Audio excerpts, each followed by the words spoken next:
अस्सलामु अलैकुम वरहमतुल्लाहि वबरकातुह। मेरे दोस्तों, ज़िंदगी को बदल देने वाली ये वीडियो है, आप गौर से समाअत फरमाएं इसको। जो ईश्वरी किताबें होती हैं वो बहुत ही रहस्यमयी होती हैं, उनको समझना आसान काम नहीं है। उसके लिए तन और मन दोनों की पवित्रता चाहिए।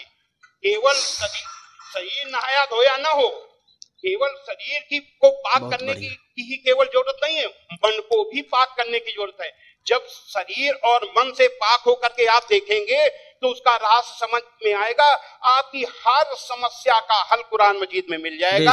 और उसी नजरिए से आज का मुसलमान कुरान मजीद को नहीं देख रहा, इसीलिए समस्याएं पैदा हो रही। Thank you. यानी आप पहले एकदम ऑपोजिट थे। वो जो किताब लिखे टोटली एंटी इस्लामिक था। बाद में अभी जो है आप एकदम पॉजिटिव अंदाज में, ब्यूटीफुल अंदाज में, बहुत सारे मौलवी भी आपको मैच नहीं कर सकते। पूरे मौलवी करके नहीं बोलता, बहुत सारे यानी उलमा में भी हर आदमी के पास जो है वो जो बोलने का तरीका जो है हर आदमी के पास नहीं हो सकता है।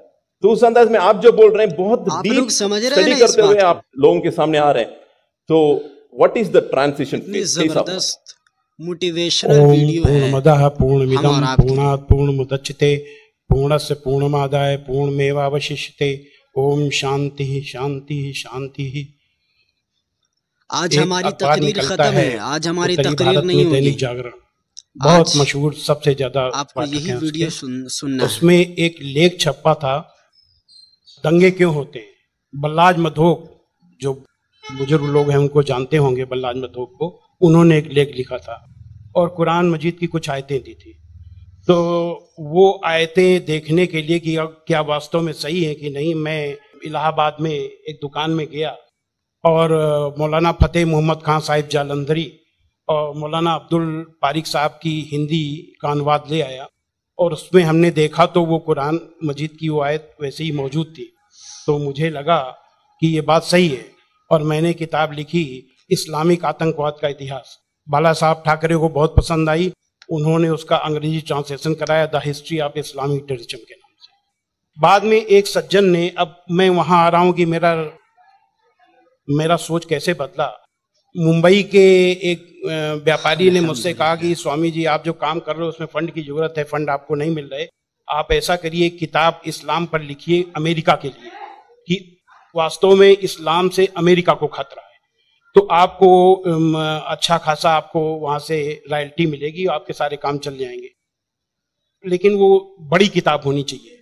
उसको लिखने के लिए मैंने हजरत मोहम्मद सल्लल्लाहु अलैहि वसल्लम की जीवनी पढ़ी। जब जीवनी पढ़ी तो जो कुरान मजीद की आयतों को मैंने आतंकवाद से जोड़ा था कि इन आयतों की वजह से आतंकवादी बनते हैं, लेकिन जीवनी पढ़ने के बाद मुझे लगा कि ये आयतें आतंकवाद को रोकने के लिए हैं, आतंकवादियों को। सुभान अल्लाह। क्योंकि उनमें जो युद्ध का आदेश था वो आतंकवाद और आतंकवादियों के विरुद्ध था। तो मुझे लगा कि मुझसे बहुत बड़ी गलती हो गई, एक धर्माचार से ऐसी गलती नहीं होनी चाहिए। और वो गलती क्यों हुई? वो गलती का जिम्मेदार मैं नहीं था, उस गलती का जिम्मेदार अनुवाद करने वाला था, जिसने ये नहीं बताया कि आयत का मतलब कैसे समझें। किसी भी, हम यहाँ जो गैर मुस्लिम भाई होंगे उनको मैं बताऊं कि आयत का मतलब समझने के लिए जरूरी है कि आयत क्यों और किन परिस्थितियों में आई। ये जब जानेंगे तभी सही अर्थ मालूम होगा। तो ये जानने के बाद मैंने एक दूसरी किताब लिखी, इस्लाम आतंक या आदर्श, यानी इस्लाम में आतंक नहीं, आदर्श ही आदर्श है। और इसका हम दूसरा उदाहरण और हम दे रहे हैं, क्योंकि हमने एक दूसरी किताब भी लिखी है। एक बार मैं जा रहा था, अभी थोड़े दिन की बात है, तो एक सज्जन से मेरी बातचीत होने लगी। मैंने कहा इस्लाम में आतंकवाद है ही नहीं। तो उन्होंने क्या किया, अपने मोबाइल में दिखाया एक इंटरनेट से कि आज से 100 साल पहले ब्रिटिश पार्लियामेंट में एक भूतपूर्व जो प्रधानमंत्री विलियम ग्लैडस्टोन थे, उन्होंने कुरान मजीद को लहराते हुए उसके बारे में कुछ नेगेटिव चीजें कही थी। तो मुझे बिल्कुल अपनी बात याद आ गई कि जैसे मैंने गलत समझा वैसे विलियम ग्लैडस्टोन ने भी गलत समझा, और उसके जिम्मेदार वो नहीं अनुवाद करने वाले थे, क्योंकि उन्होंने सही अनुवाद उसको सही ढंग से एक्सप्लेन क्यों नहीं किया? तो मुझे लगा कि अब इस पर भी एक किताब लिखने की जरूरत है। तो मैंने एक दूसरी किताब लिखी है, कुरान जीने की कला। वो अंग्रेजी हिंदी में है, वो छप चुकी है जामिया नगर में, जो जमात इस्लामी के मरकज से छपी है। अंग्रेजी में इस्लाम एंड आर्ट ऑफ लिविंग के नाम से अंग्रेजी में भी छपेगी। अब इन सारी चीजों जो मैंने इस्लाम को देखा, कुरान को देखा, उसके हिसाब से मैं एक छोटे से निष्कर्ष पे पहुंचा कि इंसान में इंसानियत लाने के तरीके का नाम इस्लाम है। हम और आपके लिए, और ये जुमला नहीं है, ये जुमलेबाजी नहीं है कि मैं अपने तरफ से मैंने कोई एक मुहावरा कह दिया, एक जुमला फेंक दिया। आज हमारी तकरीर ये खत्म बात है, दलील के साथ में नहीं होगी, और मैंने दलील के साथ देखा है। ये इंसानियत के दुश्मन है, काम, क्रोध, मद, लोभ, मोह, ये दुश्मन है। और कुरान मजीद में इन सब के लिए बहुत ही बड़ी बुराई बताया गया है और रोक लगाई गई है। पहले एक चीज हम काम को ले लेते हैं। काम यानी कि किसी भी महिला को, किसी भी औरत को अपनी बीबी को छोड़ करके और दुनिया की जितनी महिलाएं हैं उनको अपनी मां, बहन, बेटी समझना, ये कुरान में बहुत ही सख्ती से पालन करने के लिए कहा गया है। अभी तक आप लोगों ने देखा होगा कि जो गैर मुस्लिम भाई सुने कि किसी भी मर्द को देख करके औरत को अपनी निगाहें नीची कर लेना चाहिए, लेकिन कुरान का क्या हुक्म है? कुरान के सूरा 24 आयत नंबर 30 में है, ऐ मोहम्मद मोमिनों से कह दो कि वे अपनी गैर जो भी महिलाएं हैं जो उनको देख करके अपनी निगाहें नीची रखा करें और अपनी शर्मगाहों की हिफाजत करें। यानी जब सुभान अल्लाह मर्द जब अपनी पत्नी के सिवा किसी को देखे तो आंख न मिलाए उससे, अपनी निगाहें नीची कर ले और मर्यादा में रहे। ये पुरुष के लिए ये बनाया गया नियम, और यही नियम औरत के लिए भी, दोनों के लिए वही नियम बनाए गए। ये नहीं कि केवल औरत के लिए। कहते हैं कि इस्लाम में औरत को दबाया जाता है, लेकिन मर्द के लिए कितना सख्ती से नियम बनाया गया। तो ये काम के लिए कितनी सख्ती की गई। क्रोध, गुस्सा के लिए सबसे पहले गुस्सा का तरीका इस्लाम में इतना आसान बताया गया कि देख करके मैं सबसे ज्यादा प्रभावित हुआ। कहा जाता है अगर किसी का रुक जाए तो वो पूरा संत बन गया, साधु बन गया। और कितना बढ़िया तरीका इस्लाम में बताया गया, कुरान में बताया गया है कि माफ कर दो, किसी के गुनाहों को माफ कर दो, और जब माफ कर दो गुस्सा खत्म। और सबसे पहले ये हुक्म दिया गया पैगंबर को। सूरा 7 आयत नंबर 199 में हुक्म आया कि ऐ मोहम्मद माफी का तरीका अपनाओ और भलाई का हुक्म देते रहो और अज्ञानियों से किनारा कर दो। सबसे पहला माफी का हुक्म अगर आया तो अपने पैगंबर के लिए आया। और ऐसे लोगों को क्या कहा गया?